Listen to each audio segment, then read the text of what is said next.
Welcome to the Correllian Native tradition Deeming. Let the Deeming begin. May all words uttered here today be truthful and filled with love and hope. This is our first Deeming with our new Templar Grand Deemstress, Lady Angela.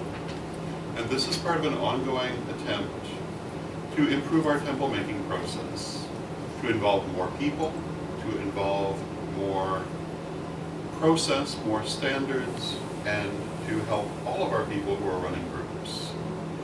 And it is an ongoing process. This next 3 to 5 years will see many changes, but then so did the last 3 to 5 years.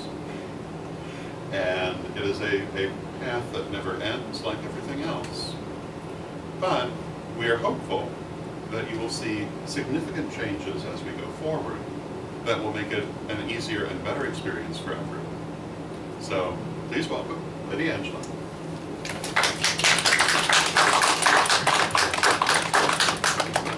And thank you. Reverend Terry, who's reading for Reverend Tammy.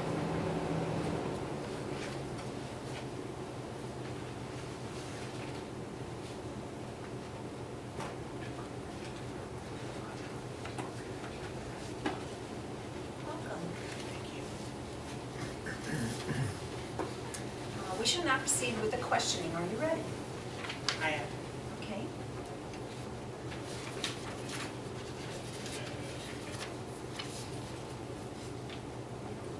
What is your proposed proto-temple name?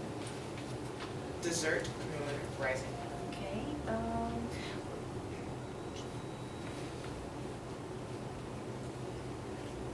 Who's your Imperium? This is Miss Tammy Chance. What are the proto-temple's main purposes and goals? We want to teach the degree lessons of the Correllian tradition. Bring people together to share food and drinks. We share recipes for everything from a romantic dinner to feeding groups. We also look for specialty recipes, so if you need to feed someone with allergies or dietary concerns, you can find tried and true recipes. Ask advice and hit people up for something new when you are bored with your current food catalog. We're going to be doing a vlog based on food-based magic and properties of ingredients. Also things like Sabbats and Esbats, meals, and such. We will be asking people to submit their questions via email or Facebook and answering them once a week. Depending on demand, we may include oils, potions, and other elixirs if the people want. Are you a virtual or an in-person physical proto-temple? We are virtual except for events. However, members are encouraged to hold open rituals and events in their local cities, as well as attend pagan functions when they can. We hope that this will promote Correllian outreach. Can you give us some specific details on what you and your members have done in this past year? Robbie, Melissa, and I came together and held group ritual at Witch School site. We also did Skype ritual for Candlemas. We have had many chats over the last year discussing holding events, doing outreach and work, and how to go about it. We also discussed how to drum up interest in using food for magical purposes. How often do you meet? At least twice a month, sometimes more depending on the needs of the members or if we are planning any events. How many members do you have? 18, including 3 officers.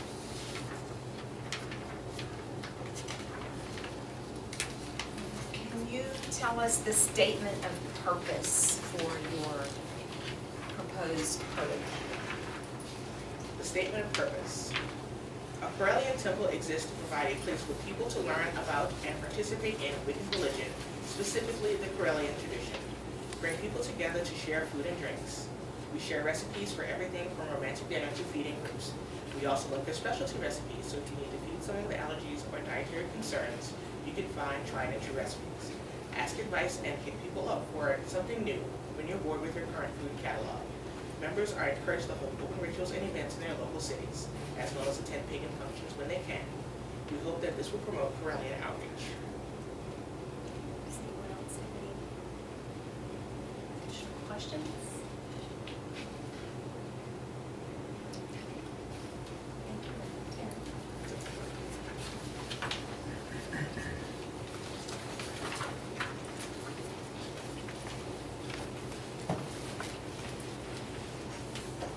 Next, we'll have David Cummings.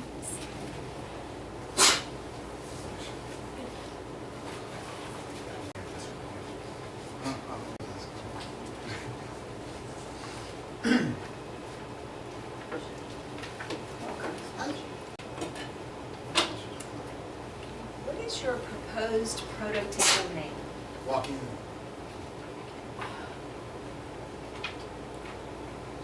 What is your proto-temple's main purposes and goals? Prototypical main purposes and goals are to teach the Carillion nativist tradition, to be a presence in the community, to participate in pagan pride events, to support other pagan groups in the community such as Cubs. What was the other thing? Under the, it would be my Imperium Reverend David Cummings. Are you a virtual or an in-person physical Wutan shrine hoping to be a proto-temple? We can be both, but mostly in person.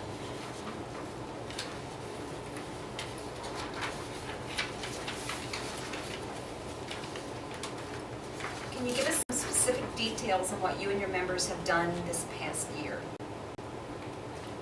We've attended 2 pagan pride days. We've had 8 classes on the Carillion tradition, and we've also had a youth break. How often do you meet? The second Sunday of April, How many members do you have? currently 39. Can you tell us your statement of purpose? Walking Moon Wittan Shrine exists to provide a place for people to learn about and participate in the Wiccan religion, specifically the Carillion tradition. The clerical membership of the Walking Moon Wittan Shrine is dedicated to advancing the Wiccan religion community, particularly but not exclusively Carillion.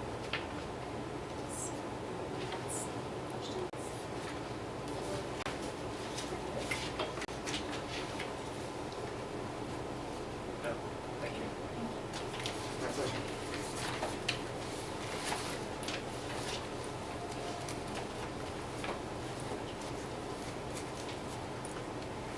And now we will have Lady Liz reading for Reverend Chuck Chapman.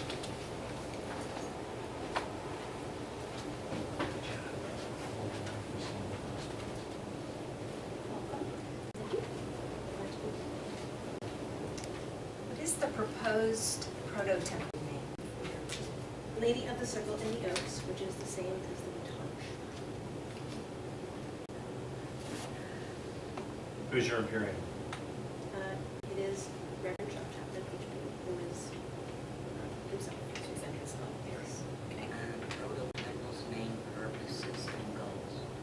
The Lady of the Circle in the Oaks will continue to perform public Sabbath rituals and private Esprit rituals and classes. We also host an annual pagan potluck picnic in a local park where we endeavor to bring as many local pagans together for fun, feast, and fellowship. We continue to be available for interfaith questions in the local area, and our members are requested and expected to always remember they are an example of what others see our religion and tradition as, and to act accordingly with integrity and honor. Are you a virtual or an in-person physical proto-temple? While we do maintain an online presence, we are an in-person physical organization. Our online presence is centered around our website, ladyofthecircle.webs.com. All endeavors can be found from there. Get, Oh, I'm sorry. give specific details on what you and your members have done in the last year. We hold full moon Espat rituals for all members on the night of the full moon each month. We also hold classes for all members on the first Saturday afternoon of each month. I will not list these in the monthly activities. All public events include ritual and small feast, including, it says in parentheses, refreshments. All public events are advertised through Witch School, The Witch's Voice, Facebook, Google+, local metaphysical shops, friendly local establishments, and several regional email lists. The Shrine publishes an internal newsletter on each Sabbath. Not all activities are listed here. We are deeply involved with the development of this organization. In May of 2013, we hosted a public Beltane event. In June of 2013, we hosted a public Litha event, and we listed Lady of the Circle in the Oaks with About.com. In July of 2013, we hosted 4 one-hour public classes on meditation presented in 2 two-hour blocks at Lexington Library, taught by Reverend Chuck Chapman, High Priest. In August 2013, we hosted a public Lamos event, the first public event in the new location. We moved from Lexington to Thomasville. We also performed a Wickening ceremony for Brandon Yarborough, presided over by Reverend Chuck Chapman, High Priest.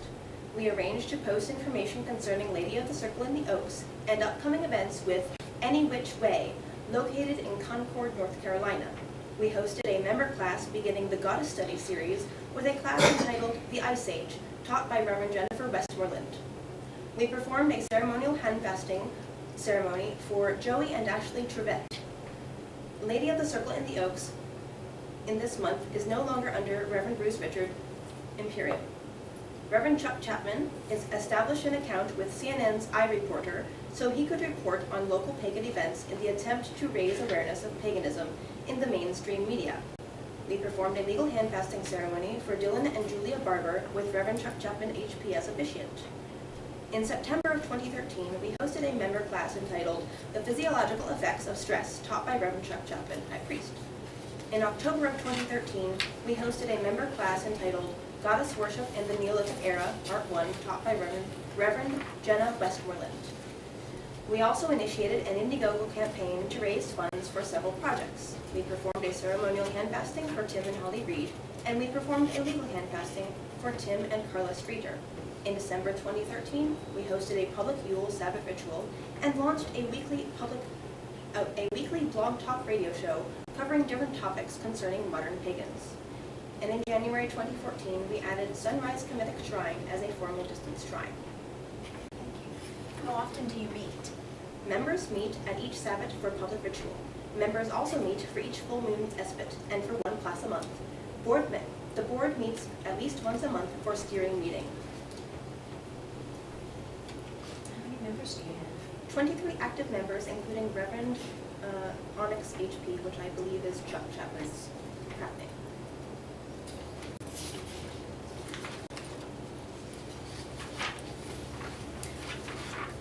Reverend Chuck Chapman submitted a beautiful picture of his sigil. Would you mind holding that up and showing everyone? I would not mind at all.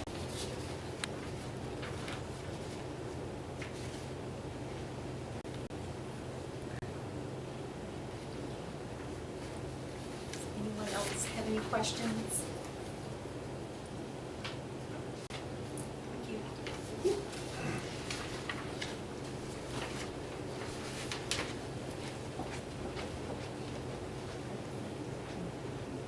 Now we will have Lady Alyssa reading for Reverend Shannon.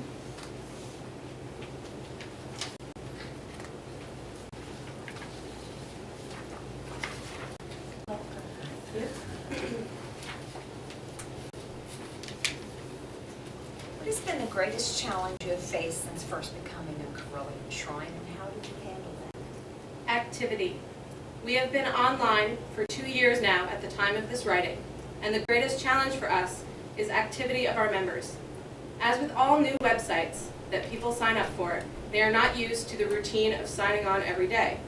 It takes time to develop this habit, and we have used every possible reminder, including but not limited to Skype, the website's built-in calendar, Facebook group reminders, Twitter, texting, and email.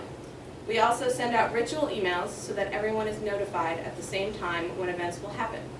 They are all listed ahead of time in the aforementioned places. All of these events are scheduled at the same time of night, so it lessens the confusion. We will delay a ritual or reschedule on one of the 3 power dates per SBOT/Sabbat occasionally if there are not enough attendees. All members are welcome to bring guests in hopes of furthering the active memberships of our shrine. We have a 30-day trial period in our shrine so that when members first join, they know what is expected of them. These expectations are listed openly in a Facebook group anyone can read ahead of time. It takes 21 days to develop a habit, and if the new prospective member has not written anything in the shrine's daily forums or contributed anything to our Skype chat room, it is safe to say that they will not be doing so anytime in the near future. Consequently, they are taken off the membership list after several reminders. When/if they have time to spare, prospective members are free to apply again to join our family. Money is another challenge for the shrine. We do not like to force new members to pay for anything. Everything in the shrine at the moment is free of charge. When people apply for membership, we want them to understand that eventually there will be a time when upgrades will require donations in order to better the shrine/temple interface for them. So to handle this challenge, the information on eventual donations is put at the forefront of the application questionnaire in hopes that nothing is a surprise to new members. What has been the greatest challenges you have faced as a pagan? Stereotypes. When one is not pagan, that makes it difficult to fathom what pagan beliefs are, and even more so when a person doesn't care to cipher through the various belief systems. It has been my experience that people would rather go with the easy answer given to them rather than think of the feelings of others, and that what they have heard from others may just be the wrong point of view. From the early age of 11, I was exposed to the cruelty that fear, indoctrination, and misconceptions can create. Name-calling and stereotypes have been a long-term enemy of mine, and I have spent a good part of my life being the example of how a pagan really is. Normal, mundane, down-to-earth, well-rounded, and strong-willed, coupled with humility. Yes, there are still the extreme versions of pagans, and any religion for that matter, that keep the stereotypes alive, but we as pagans can change the world if we stop separating ourselves from each other through labels and remember that we all come from the same divine energy source. Being pagan has opened my eyes and mind to things that I've never bothered to think about before, because I had thought that I knew it all already. I didn't realize the work and training that goes into relearning how to be human and pagan all over again, even before studying magic in itself. I am constantly on the lookout for others like myself that have pulled the wool off their eyes and need a stepping stone on how to move forward. Though I cannot be everything to everyone, I have created this shrine in hopes of reaching a broader pagan base in order to gather us all together under the same understanding that we hold our own truths within ourselves, and no label or outward stereotype is strong enough to bring us down. In what way has being a pagan most benefited you in your life? Spiritual openness. Curiosity causes us to question our actions and the actions of others so that we can gain knowledge and experience. Too many questions were not being satisfactorily answered by the adults in the book religions. My first encounter with a pagan was in junior high. I was going through a very traumatic home life, and my friend, whose mother was a hereditary witch, gave me some advice on the situation in spell-like terms. I was fascinated by the possibilities that came with witchcraft and spell working. Not once did I ask if they worshiped Satan or any negativity toward them at all. That night I prayed to the full moon, and things happened that definitely solidified my interest in paganism. I have always been an optimistic person, with a slight tendency to be opportunistic, so the more positive I could create in my own life, the better. Paganism has taught me that we are in control of ourselves and our future is never set in stone. I study the traditions I do not understand so that I can give advice and answer questions people may have, even if I myself do not agree with it. I am the type of person that likes to get to the root or origin of something, and what deeper roots can you reach in spirituality but the first religion? My mind has been opened ever since. Is your shrine primarily a real-time or online group, or are you a mixture of both? And what special challenges does your format offer? Primarily, we are an online group with the future goal of building, buying, or renting a physical space for our gatherings. It is in our mission statement that we support our members if they would like to practice in their local areas with pagan friends/neighbors or curious people in the name of the tradition at our shrine. Having a completely online shrine is a blessing in the technology age and also a curse. When people start out on their pagan path, most wish to have a face-to-face learning experience. It helps to assure them that not everyone is available in person 24/7, but there is always a form of technology in place to contact others with, be that email, instant messaging, chat rooms, or video chatting. We use several different chat clients to hold rituals and keep communication open at all times. These programs are Skype, Chatzy, Facebook, and Twitter. We do not employ all of them at once, but if there is ever a need to get a message across, it is in those places we can be found. Technology does not rest and does not close, so in essence, having a completely online magical resource at your beck and call makes for a pretty big blessing when you need answers right away and have nowhere to go outside your home for them. What projects do you have planned for the next year? Will a successful Deeming make a difference in your projects? In the next year, I will be putting together a pagan-themed book club for my members.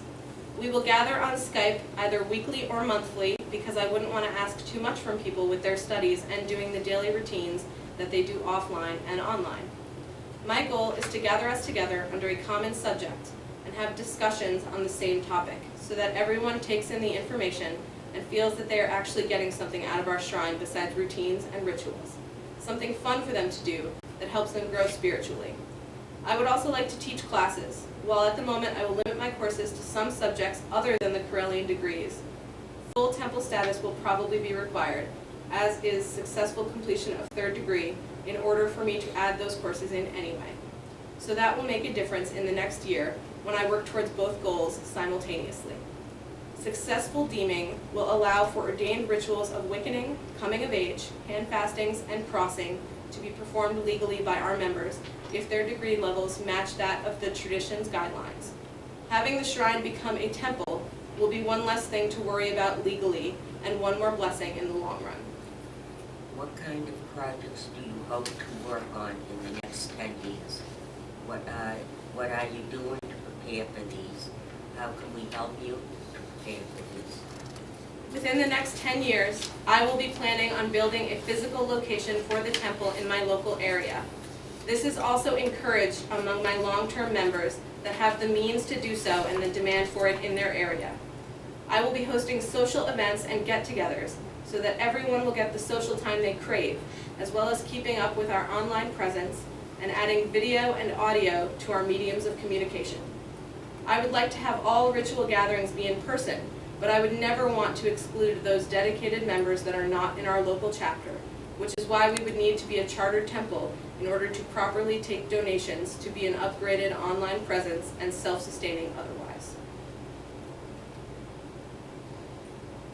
What special challenges, if any, do you face in your area that might be different from shrines elsewhere? Inclement weather affects a lot of people. Not so much in the cyber world, of course, but when one becomes a physical temple, there's a lot more to work around when your members now have to travel to show their dedication.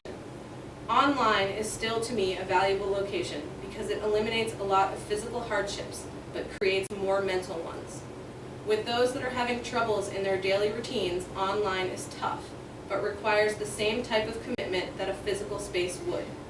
In joining any group, it takes effort on the member's part, as well as the group leader's part, to remember or remind. Elsewhere, weather may not be a factor because it is more tropical weather, and distance may also cause problems. This is another reason online is, to me, the best way to start and create a member base first, so that when the timing is right, the temple already has dedicated members that know what to expect, have gotten into their routines, and still are involved wholeheartedly in our mission, so that finally the last step is to build and keep the momentum going. Who has been the greatest help to you during your time in the tradition? The greatest help to me has been Lord Don. Not only has he given me a chance to succeed by allowing me to be under his personal imperium before we even met, but because he believed in me and many others. He has allowed this tradition to flourish under his tutelage and trust in us to represent his familial tradition with respect and understanding. He is an impeccable leader, chancellor, and many other titles of this tradition, a figurehead and mastermind, so to speak, behind the tradition decisions. He has chosen the most worthy and dedicated people to counsel at his side, and they have in turn brought forth the best persons with spirit and dedication to their positions, and given many chances to be greater than themselves when they are ready to take that leap. Though not many are ready, nor is the tradition for everyone, the choice is there.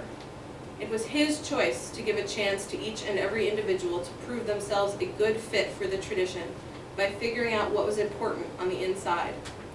He did this without even being present, yet he's the reason behind everything we see and don't see. That is the greatest help. Without his foresight, I would not have had the mentors I have chosen, and they would not have helped me with the semantics and millions of questions I had in order to figure out that this tradition was the one I wanted to be a part of, because it allowed choice and growth. What do you think is most needed by the Correllian tradition in its future? I believe that what is most needed is cyber illustrations. I know it's not the same as a physical illustration. There should be both the online version a day or two before the physical, or a live camera event to the physical one, putting more emphasis on the physical location as it is now, but allowing those that cannot be there a chance to witness it until such a time where they can be there in person. I know that there have been plans put in the works for this, but I really hope it catches on. I'm one of those people that cannot go to illustration until my child grows up a bit more, or I get coverage enough to attend. And I think you forgot to say the name of the Raton Shrine, hoping for, to become a proto-temple, that it's our Ser Raton Shrine that you represent today. Does anybody else have any questions? Thank you so much. Thank you.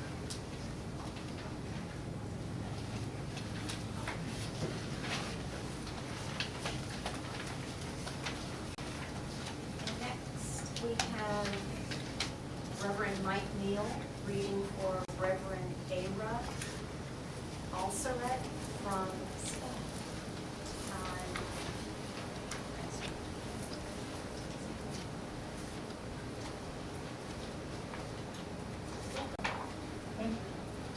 what is the proposed temple name? The proto-temple de Hecate, And who is your Imperium? Reverend Harley Taluba, High Priestess. What is the proto-temple's main purposes and goals? We are working in new lines of work. We want to make public events. We want to continue our actual projects. We want to make and be of service to the community. Are you a virtual or an in-person physical proto-temple? We work in both lines, both virtual and physical. Give specific details on what you and your members have done in the last year. This has been our recent line of action during this last year.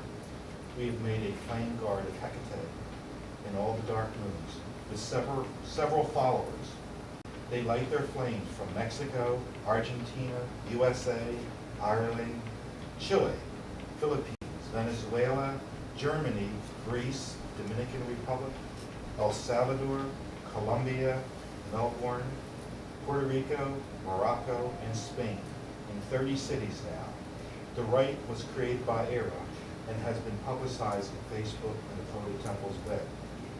We've made a public rite, the Great Guard, on the same subject for 3 days that has been made in other countries by followers of our project. Morocco, Mexico, Chile, and Venezuela. They make the same rite as we did with their covens or groups. The rite was created by Ara and has been publicized on Facebook and the Proto Temple's web. Photos can be seen of our accomplishments, especially with those who participated with us. We've made a project by Ara Alsaret with the name of La Luz de Hecate, the Hecate's light. In this project, we have created a network of flames. Flames descended from the proto-temple and passed from a person to another person with a simple ritual. This light is now in 13 Spanish cities, as well as in London and Valparaiso, Chile, Athens, Greece, Morocco, and Caracas, Venezuela. We have a library open. In this year, the name of the project is Biblioteca de Alejandro, or the Library of Alexandria. We have 10 books from donations so far, and we have made rituals for Sabbats and Esbats. The members of the Proto-Temple have made trips to exhibitions, conferences, museums, to the field and other points of interest to us. We have done several workshops, handmade incense, stonework, and meditation. Reverend Era is working with the organization from the First European All-Thing of Madrid. The International Festival will take place over 3 days from Saturday, June 7th in the passionate heart of Madrid. Join us to celebrate our pagan spirit through modern as well as traditional music, wines and beers, the world-famous foods of Spain, lectures, Glima wrestling, heathen religious services, and a panel of world-famous writers discussing the future of European spirituality. Additional updates will occur over the next few weeks as the date draws closer. As well as all the above, we have weekly meetings for tutorials or study, practical exercises, lectures, workshops, and even debates. We organize online conferences for our members, and we have offered spell kits for free, collaborating with several animal shelters that needed funds. And we are translating the second degree to Spanish. How is it unique?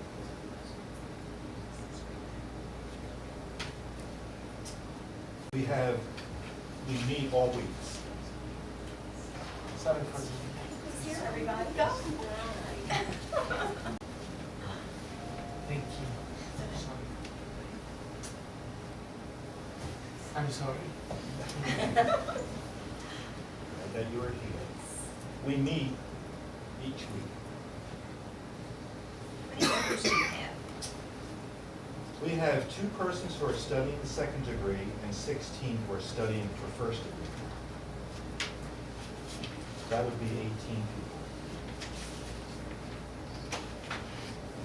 Can you maybe in a sentence or two tell us your statement of purpose?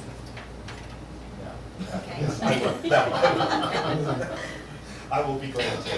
A Correllian temple exists to provide a place for people to learn about and participate in the Wiccan religion, specifically the Correllian tradition. Does anybody else have any questions? Thank you.